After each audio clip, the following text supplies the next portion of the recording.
Close your eyes for a moment. Picture a summer afternoon, the air thick with heat, the kind that clings to your skin and makes you restless. You're sitting in the passenger seat of a car, windows down, wind tangling your hair, the sun hot on your arm. There's tension in the air, but not the loud, explosive kind. It's subtle. It simmers just beneath the surface, like the quiet defiance of a tired mother or the mischievous plotting of a child with a dangerous idea. This is not just a story. It's a slow unraveling. An unexpected shift. A prank with consequences far deeper than laughter. In this story, hair is not just hair. It's power, identity, control. And sometimes, losing it, unexpectedly, involuntarily, reveals more than anyone bargained for. Let me take you to a small, faded barbershop on the edge of town. The kind with cracked leather chairs, a tired old mirror, and a barber who doesn't ask too many questions. A mother walks in with her 2 boys. She thinks she knows what today will be. A quick summer trim. Some complaints. Then home. But in the next 10 minutes, everything changes. Not with shouting. Not with drama. Just the quiet hum of clippers, and a single, brutal assumption.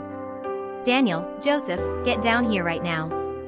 Daniel, Joseph, get down here right now, Janet called out to her firm, tired, the kind of tone that mothers use when patience is thinner than it looks.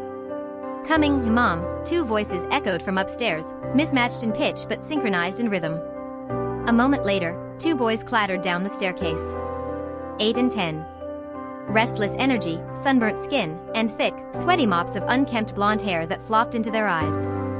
Janet stood by the garage door, one hand on her hip, the other adjusting the brim of a faded baseball cap.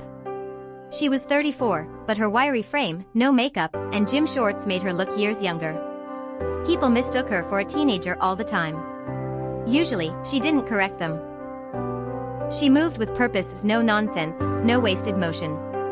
Just sneakers, a t-shirt that had seen too many laundry cycles, and that cap, hiding her shoulder-length, sandy blonde hair, messy from a night with no sleep and a morning with no time. She climbed into the SUV, didn't look back, just glanced at the mirror as her son settled in. "It's hot as balls out here," Joseph muttered.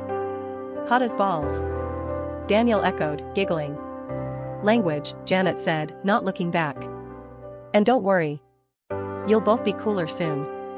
We're going in for summer cuts." There was a collective groan from the back. Mom. I wanted to keep the mullet," Joseph protested. "Not happening," Janet replied, turning out of the driveway. "We're leaving for the trip tomorrow. A month in the camper. No showers half the time. No mirrors. No combs. You'll thank me when you're hiking and not sweating under a curtain of hair." "Why do you get to keep yours then?" Daniel asked. Janet smiled faintly. "Because I'm a girl. Because I'm your mom. And because your father and I make the rules." No one spoke after that. Just the low hum of the tires on pavement, the hiss of the AC, and the rising anxiety in the boys' throats. They pulled into a small strip mall. One parking spot sat open right in front of a red, white, and blue spinning pole. "Go on in. Tell them zero buzz for both of you." "I'll be in after a quick call," Janet said, already unlocking her phone and stepping out. The boys pushed open the door. A bell jingled above them. 3 chairs. A linoleum floor. Faint smell of talc and oil. One barber. "Can I help you?" Joseph stepped forward. "Yeah. Me and my 2 brothers are getting 0 buzz cuts. Mom wants us bald, something about a hiking trip. All 3 of us. 0 guard." The barber raised an eyebrow, then shrugged. "All right then. You 3 sit up. I'll be back in 5. Need a smoke?" The boys climbed up into 2 of the chairs. The third sat empty. Until Janet walked in. "Mom, sit here," Daniel called out, gesturing to the middle chair. She hesitated. Then sighed. The phone call had drained her, and she didn't feel like arguing. She plopped into the seat, pulled off her cap, shook her hair loose. The barber returned, exhaled smoke, glanced at the 3 chairs, 3 heads. 3 boys. The first clippers roared to life. He started with Daniel. No cape. No paper. Just the pure mechanical sound of steel shearing through summer weight. The whine of the 0000 blade against scalp. Tufts fell. The floor collected the evidence. Then the clippers lifted from Daniel's nape and, without pause, landed at Janet's forehead. The sound was the same. But it hit differently now. One pass.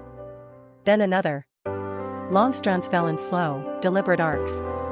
Janet froze. Her phone slid from her lap onto the floor. For a moment, there was only the sound of the clippers, grazing down her scalp, parting her identity from her body. "What the hell are you doing?" she spat, snapping out of it. The barber didn't stop. "What the hell are you doing shaving my head?" Still the clippers moved. Over the crown. Down the back. Hair falling in thick, sandy locks. Zero buzz. "All three of you." That's what the older boy said. "Easier for your vacation." She turned, slowly, to Joseph. Her voice dropped. "I am the parents. I am his mother." The clippers fell silent. Silence. Then recognition. Then regret. "Ma'am. I thought." Janet held up a hand. "Not shaking. Not dramatic. Just finish it. And do it right. I'm not a kid." The clippers hummed again. Slower this time. Methodical. The left side was stripped. Then the right. Then the back, again, cleaned up with precision. Janet stared at her reflection. Pale scalp. Smooth dome. No hiding now. But strangely, no panic either. Something flickered behind her eyes. She ran a hand slowly over her head. The vibration of the clippers still echoed in her skin. Joseph's turn came next. No one spoke. When it was over, the barber tried to hand her back the $20 bill she gave. "The cuts are on me today. I messed up." She looked him in the eye. Calm. Direct. "You didn't." "Thank you." They walked outside. Sunlight hit her scalp like a revelation. She put her sunglasses on, touched her head again, fingers trembling this time. "Mom, are we in trouble?" Daniel whispered. Janet didn't smile. She didn't look back. "Not with me." She stepped into the driver's seat, bald head gleaming in the sun like a defiant crown. Rearview mirror caught her reflection. She didn't flinch this time. Joseph sat stunned. Daniel was already rubbing his scalp like it belonged to someone else. Janet exhaled once. Then started the engine. "Boys," she said quietly. "New rules. New summer. And apparently, new mom." A long pause. The SUV rolled forward. She didn't explain further. She didn't need to. Ever had a day that shaved off more than just hair? Click subscribe. Next time, we'll tell you what happened when Dad saw them.